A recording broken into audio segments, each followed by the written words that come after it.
강릉에서 삼척 가는 기차였다. 비둘기호 기차였다.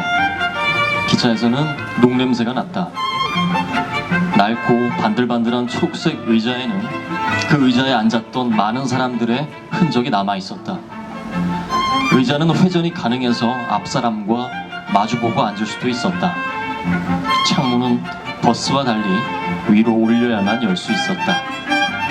이윽고 출발을 알리는 방송과 기적 소리가 울렸다. 누나와 형들은 삶은 달걀과 사이다를 샀다. 달리는 기차 안에서 시시각각 모습을 달리하는 바깥 풍경을 바라보며 참깨가 섞인 소금에 찍어 먹는 달걀의 맛이란. 철커덕 철커덕 기차 바퀴가 레일 위를 구르고 목이 막혔을 때 마시는 사이다의 그 톡 쏘는 맛. 다시 기차 바퀴는 철커덕 철커덕. 갑자기 나타난 캄캄한 터널. 열어놓은 창으로 들어오는 매캐한 연기의 냄새. 다시 환해진 세상. 소녀는 당시 유행하던 빙과류인 쭈쭈바를 빨면서 그 낯설고 신기한 기차에 감탄했다. 손가락을 하나씩 구부리며 연이어 나타나는 터널의 수를 헤아렸다.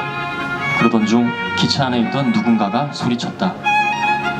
이야, 바다다, 바다. 소녀는 깜짝 놀라 기차 안을 두리번거렸다. 불사, 바다는 반대편 유리창 밖으로 펼쳐져 있었다. 당황한 소녀는 부랴부랴 처음 보는 바다를 맞이하려고 통로를 가로질러 달려갔다.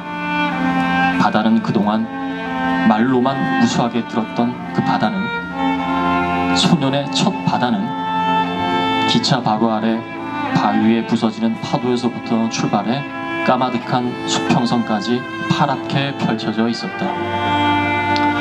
소년의 가슴은 급하게 두 방망이질 치기 시작했다.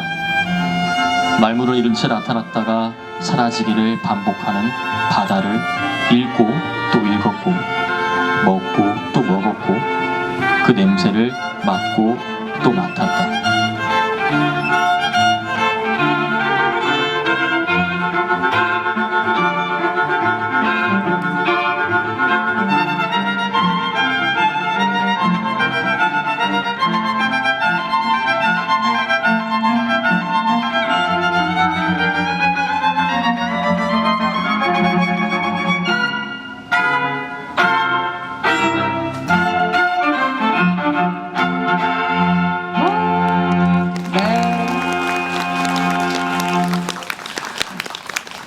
와, 뭔가 오늘 비아 앙상블도 마음의 준비를 단단히